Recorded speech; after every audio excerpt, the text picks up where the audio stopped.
안녕하세요. 중위만 4년한 꼴통장교 부술고구입니다.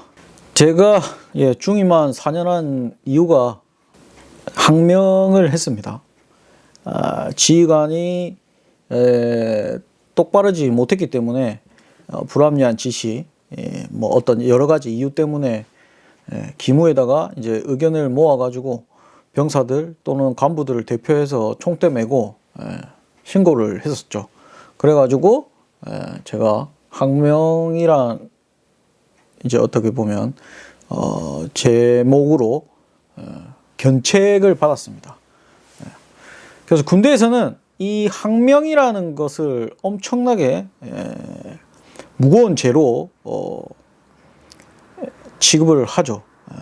그리고 군대가 움직이고 하려면 명령을 신속 정확하게 따라야지만 그게 위에서부터 내려와야지만 군대가 똑바로 보다는 좀 빨리 신속하게 이렇게 돌아갑니다.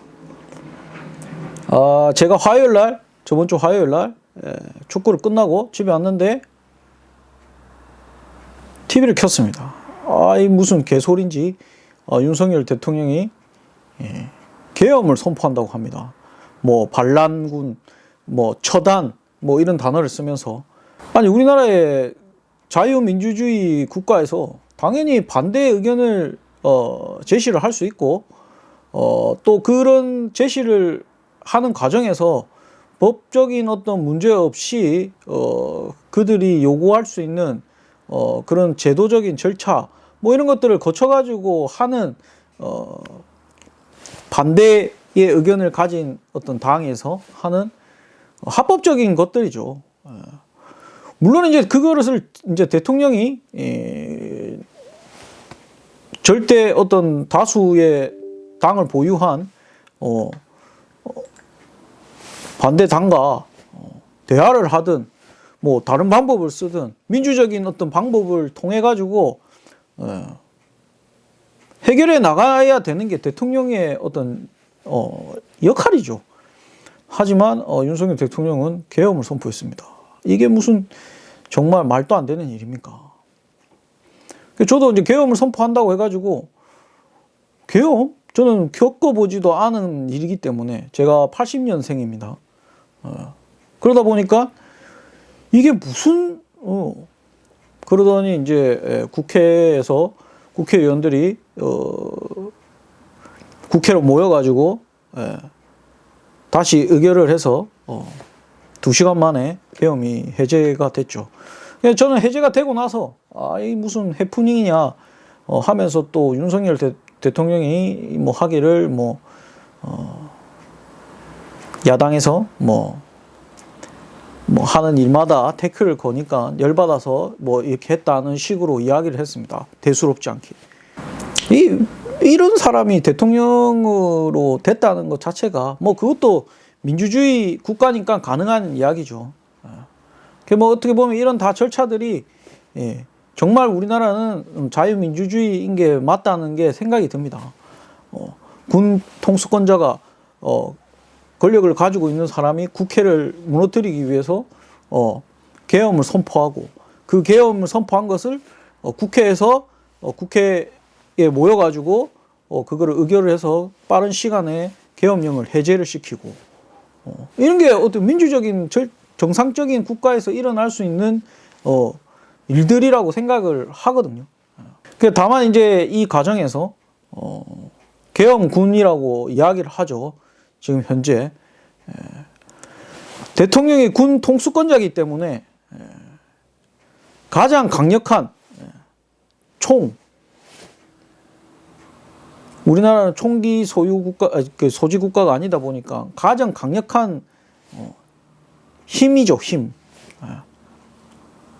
그것을 갖고 있는 군대를 국회로 그러니까 국회로 진입을 시키는 지시를 합니다.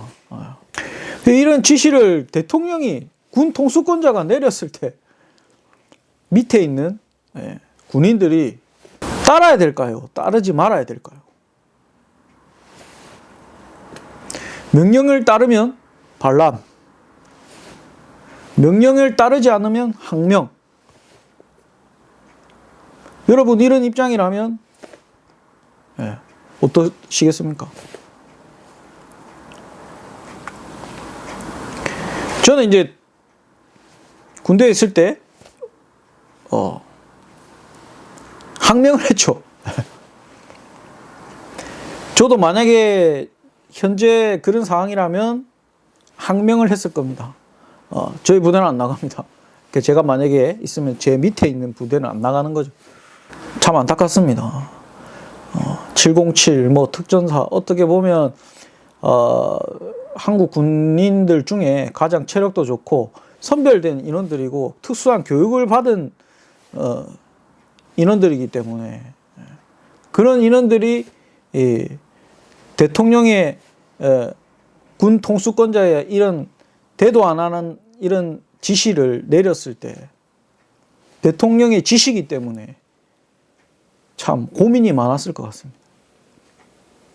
그래서 이제 저는 이제 정치권이나 민주당이나 어떤 일반적인 시민들이나 뭐 거기 있는 보좌진들이나 이런 분들이 군인들에 대해서는 조금 자제하는 게 좋지 않나라는 생각을 하거든요. 근데 이제 지금 이제 이재명 대표가 그 유튜브에 있는 커뮤니티에 올린 글이 있어가지고 이제 올린 글이라고 보기에는 링크를 건 게 있어서 거기에 대해서 제가 이제 좀 이거는 좀 아니지 않나라는 생각이 들어서 이야기를 해보려고 합니다. 이제 이게 6일 전이니까 뭐 그날 뭐 있었던 내용이겠죠. 비무장 안기령에게 장전된 자동소총을 겨누는 계엄군 이렇게 해가지고 링크를 걸어놨거든요.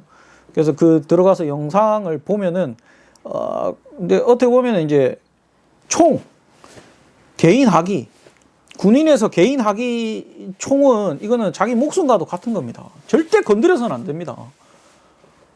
특히나 이제 제가 여행을 하면서 한 60개국 정도 여행을 했을 때 가끔 가다가 보면 길에 군인들이 총을 가지고 있는 경우가 있거든요. 그런 군인들이나 경찰한테 가가지고 총을 건드리면 안 됩니다.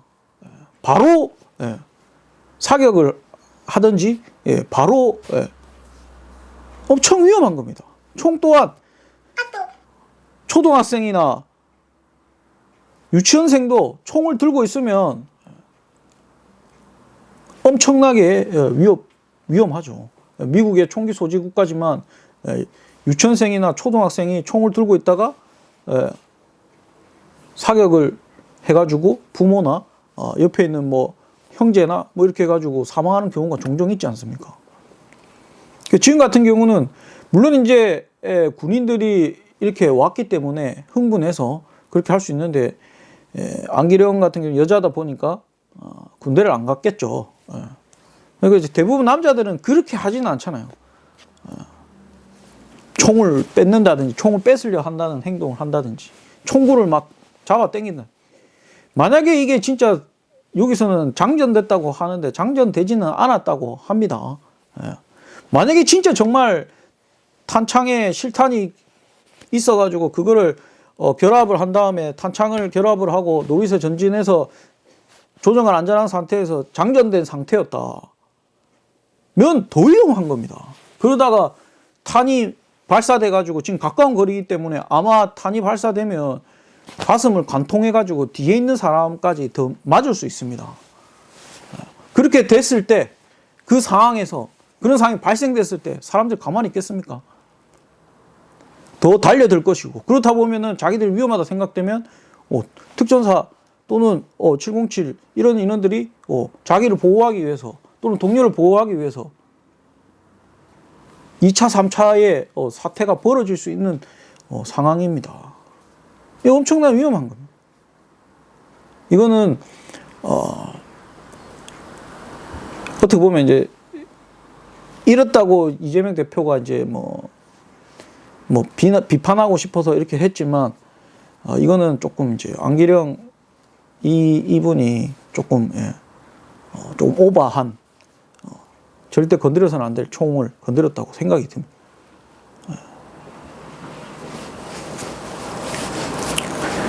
뭐 이게 이 장면이 이렇게 나가다 보니까 이 순간 당황했겠죠. 자기가 총을 들고 있는데 총을 잡아 당기고 잡아 당기고 뺏으려고 하는 듯한 행동을 했기 때문에 순간 군인이 흥분했다가 별 사고 없이 이렇게 마무리됐지만 정말 위험한 행동입니다. 이런 걸 보면서 참 안타깝습니다. 군인이 국가를 위해서 열심히 하고 있는데 이게 정치적인 어떤 이런 사람들의 어떤 문제 때문에 이런 데 휘말려 가지고 뭐 어떻게 보면 이제 완전 707 특전사 지금 뭐 엄청나게 욕을 먹고 있죠. 솔직히 군인은 죄가 없습니다. 군인은 시키면 해야 되는 존재이기 때문에. 그래서 이런 점이 좀 아쉬워가지고 한번 이야기를 해봤습니다. 뭐 저는 이제 이게 실질적으로 뭐 인명 피해나 이렇게 없었고 2시간 만에 해제됐기 때문에 물론 이제 윤석열 대통령은 대통령으로서의 어떤 역할이나 이런 거는 완전 뭐 할 수 없는 그런 상태라고 생각이 들고 빨리 해결이 돼가지고 다른 사람이 대통령을 해야 되는 순간이 온 거죠. 뭐 또 대선을 치러봐야 되겠지만 또 국민들이 어떤 사람을 대통령으로 이제 인정할지 다시 한번 이제 새로운 시대로 나아가야 될 시점이라고 생각을 합니다.